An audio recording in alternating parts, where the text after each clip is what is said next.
Oh Espíritu Santo, amor del Padre y del Hijo, inspírame siempre lo que debo pensar, lo que debo decir, cómo debo decirlo, lo que debo callar, cómo debo actuar, lo que debo hacer para gloria de Dios, bien de las almas y mi propia santificación.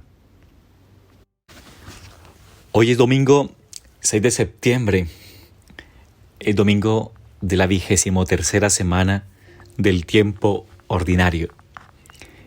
Y a la medida que vamos avanzando estas semanas, vamos meditando el Evangelio de San Mateo y nos ocupa en este día el capítulo 18, versículos 15 al 20.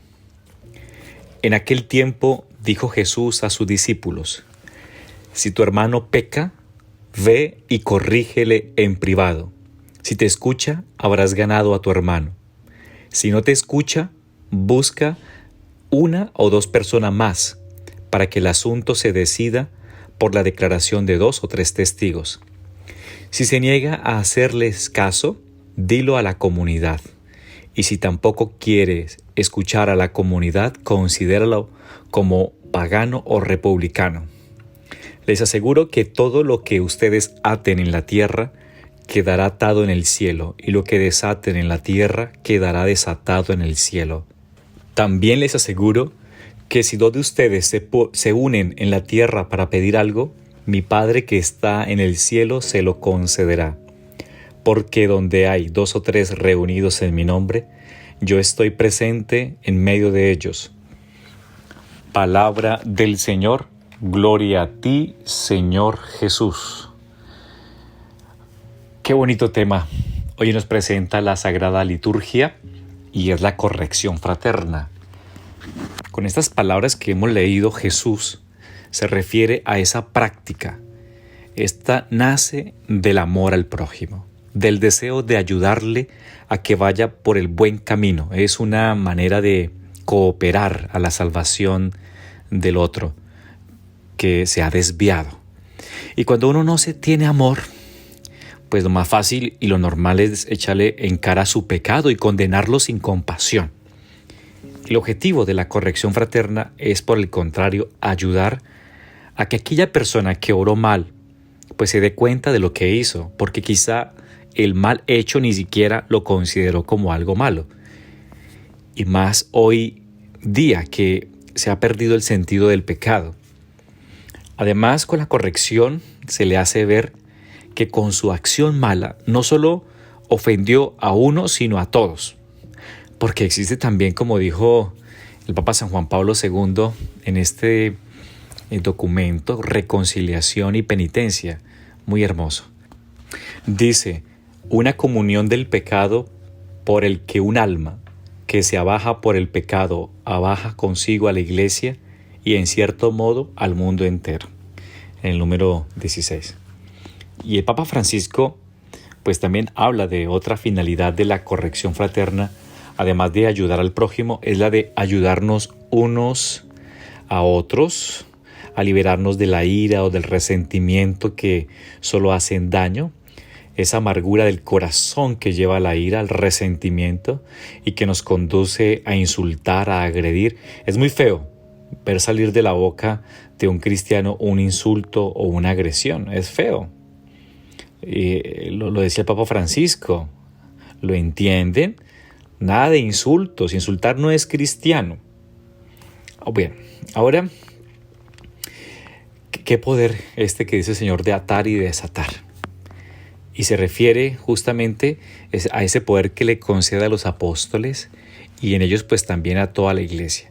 Y este versículo está en relación con esa potestad que Jesús prometió a San Pedro después de que éste le confesara como el Cristo, el Hijo de Dios, y con las palabras que dirigió a los apóstoles a su primera aparición después de resucitado. A quienes les perdonen los pecados les quedan perdonados, a quienes los retengan les quedan retenidos. Es decir, la Iglesia ha entendido siempre que Jesucristo con estas palabras confirió a los apóstoles la potestad de perdonar los pecados, del poder que se ejerce en el sacramento de la penitencia. Y ese sacramento es la expresión más sublime del amor y de la misericordia de Dios con los hombres, como enseña Jesús en esa parábola del Hijo Pródigo. El Señor espera siempre con los brazos abiertos que volvamos arrepentidos para perdonarnos y devolvernos nuestra dignidad de hijos suyos. Y finalmente, valoremos la oración. Valoremos ese poder, esa eficacia, porque sin la oración, por ejemplo, de Esteban, ¿recuerden esa oración? La iglesia no tendría a Pablo. Y eso lo recuerda también San Agustín. Y mucho más era la oración en común, la oración que se pone entre todos. Es lo que subraya Jesús en el pasaje de hoy que leemos en la celebración de la Eucaristía en este domingo. En nuestra oración pidamos a Dios por la conversión de los pecadores con fe. Y la afirmación del Señor debió ser para sus discípulos muy reveladora de su carácter divino, pues había una expresión de los maestros de su tiempo que decía que cuando dos hombres se reúnen para ocuparse de las palabras de la ley, Dios mismo está en medio de ellos, la famosa Shekinah. Y Cristo está presente en su iglesia cuando esta súplica, pues Él mismo lo prometió. Y así la oración de todos cuando nos reunimos en el nombre del Señor llega a Dios. Y nuestra fe, apoyada en las palabras de Jesús, nos dice que Dios concede lo que se le pide. Por eso pidamos con confianza por todos los que están descaminados para que encuentren a Jesús, que es el verdadero camino que conduce al cielo. Y también tengamos fe en la eficacia de la corrección hecha al hermano con amor. Y hemos orado antes de hacer esa corrección, ese hermano, si lo hacemos así, seguramente tendrá presente estas palabras que nos dice la Sagrada Escritura, por allá en el libro de los Proverbios. No desprecies, hijo mío, la corrección de Dios. No te enojes con sus amonestaciones, porque Dios reprende al que ama, como un padre a su hijo que quiere.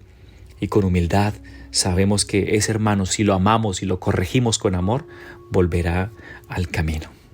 Que así nos lo conceda Dios. Espíritu Santo, dame agudeza para entender, capacidad para retener, método y facultad para aprender, sutileza para interpretar, gracia y eficacia para hablar. Dame acierto al empezar, dirección al progresar y perfección al acabar. Amén.